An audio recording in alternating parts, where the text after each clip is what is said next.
కర్నూలు జిల్లా మంత్రాలయం కౌతాల మండలంలో బాపురం గ్రామంలో పశు వైద్యులు లేక హాస్పిటల్లో తాళంతో దర్శనమిచ్చిన కేంద్రమైన కౌతాలంలో పశు వైద్యులు లేక ఉన్న సిబ్బంది అందుబాటులో లేక కొత్తగా విస్తరిస్తున్న లంపీ స్కిన్ ముద్ద చర్మ వ్యాధి బాపురం గ్రామంలో వైద్యులు కాంపౌండర్ హాస్పిటల్ కి రాకుండా వేలకు వేలు జీతాలు తీసుకుంటూ డాక్టర్లు కాంపౌండర్ ఒక్కరు కూడా హాస్పిటల్ వైపు చూడటం లేదు.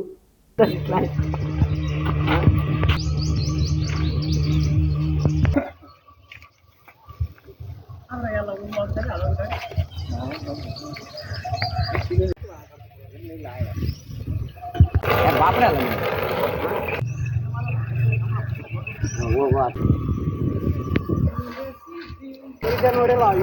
ಮಾಡೋದು ಅಲ್ಲ ಸಣ್ಣ ಹುಡುಗ ಮಾಡೋದು ದೊಡ್ಡ ಚಲೋ ನೋಡಿಲ್ಲ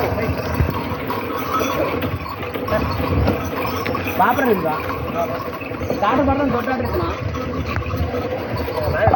ಅಲ್ಲ ದೊಡ್ಡ ಆಟ ಬೇರೆ ಗೊತ್ತಾಯ್ತು